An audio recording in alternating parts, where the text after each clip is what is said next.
Dear viewer, cast your mind back to the year 1992. Nigel Mansell came first in the South African Grand Prix.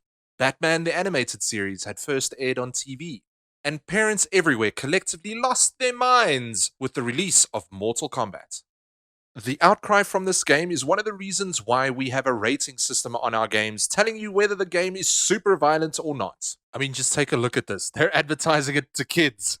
Needless to say, this did not deter the creators of this game whatsoever. And in 1993, we managed to get a sequel. This game was a massive improvement over the first one. More characters, better stages, crazier fatalities, and the introduction of a new way to humiliate or show mercy to your opponent with the introduction of friendships. The over-the-top and sometimes hilarious violence and gore landed this game a mature rating.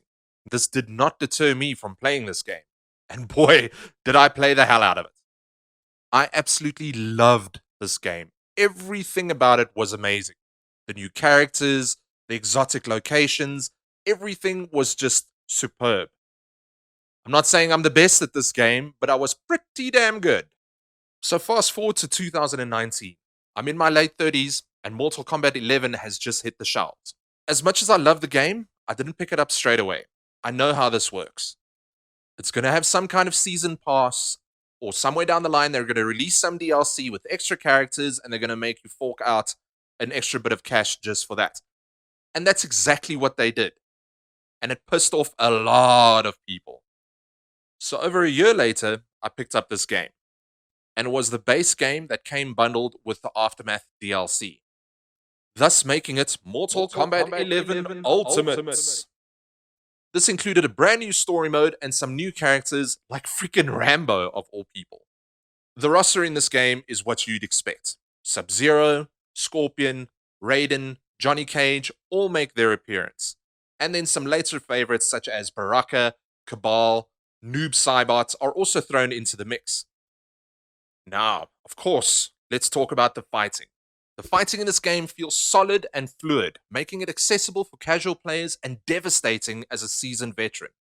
Matches are slower and more tense, so your encounters feel planned and there's a bit more thought in your character's positioning and when to deliver your punishing blows. You have two different meters that are split into two, one for offense and one for defense. The defense gives you a special wake-up move and a breakaway move that stops combos. The offensive one can amplify your special moves, adding in extra projectiles or an extra throw, and can open up your opponent for more combo attacks. Gone are the old, slow X-ray attacks, and in is the new, quicker, fatal blow system, which is active when your health bar reaches 30% or less. Timing is absolutely everything in this game, and it's a challenge to master all the intricacies of the fighting system. One of the new characters in the game is Kronika. She just so happens to be Shinnok's mother and is also the antagonist in the story mode. Something unusual about fighting games is that they insist on having a story mode. And speaking of story, the story in MK22 is bonkers, and I love it. It's absurd and is all over the place, and it's great. I don't play fighting games for the story, but it's an effective way of playing with a variety of characters, and it's big, stupid, over-the-top fun. You're able to customize your character's moveset and add augments to their equipment, which add many different effects during combat. The training mode starts off easy enough, and as you get better, the more advanced moves teach you that you're basically still crap and that you have got no hope of being a pro. When it comes to the character models, NetherRealm did an outstanding job. They always do. They have incredible details on them, and their animations in the cutscenes and the expressions on their faces when they're being pummeled is unlike anything you've seen in any game before. The attention to detail is what makes this probably the best looking fighting game out there. Let's take an example. When you're playing as Jax, his hands glow red after you've delivered a few punches, and you can see heat waves rising off them, almost as if he was warming them up. Or how absolutely gross Devora is when that little bug thing comes out of her stomach. Ugh. The stages in this game are also excellent, and I like all the movement and action that's happening in some of them. The presentation is a huge leap from MKX, and all the cutscenes in the story mode and all the character intros run at a nice, smooth 60 frames per second. They all look amazing, and the character models are excellent. Seriously, this game looks really good for a fighting game. Sadly, though, this game is a massive grind. If you want to unlock all the cool customizations for your character, you're going to be tempted to spend even more money on a game that already pulled a fast one on players when Aftermath came out. Playing through the crypt also feels like work, as the unrewards just lead you down the road of temptation to spending more money to unlock everything. While you're playing in the crypt, you're able to equip certain items that give you special bonuses. For example, Sindal's ring. And while you're wearing that, every chest in the crypt costs 50% less for a limited time. But the timer doesn't stop while the chests are opening, or while the clock is still ticking on this rare item that you just picked up, which is super annoying.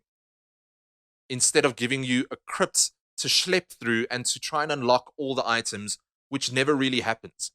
The concept of the crypt was pretty cool a few titles ago, but I think it's time to put that idea to rest. I would have preferred mini games like they had in previous titles, like chess combat and puzzle combat. Those games were nice little distractions when you started getting tired of the main game.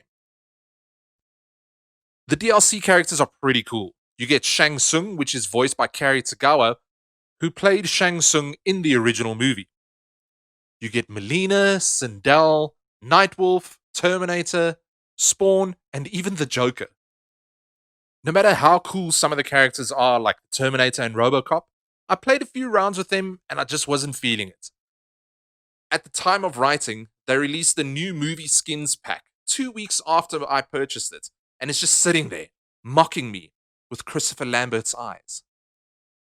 All in all, though, despite some of the gripes that I have, and despite the fact that this is a time sink and a money sink, Mortal Kombat 11 is a damn good game. I thoroughly enjoyed this. If you're a newcomer to the series or a veteran, I highly recommend picking this game up. And that's it for my review of Mortal Kombat 11. Leave a like, subscribe, comment below. Thank you for watching, and goodbye!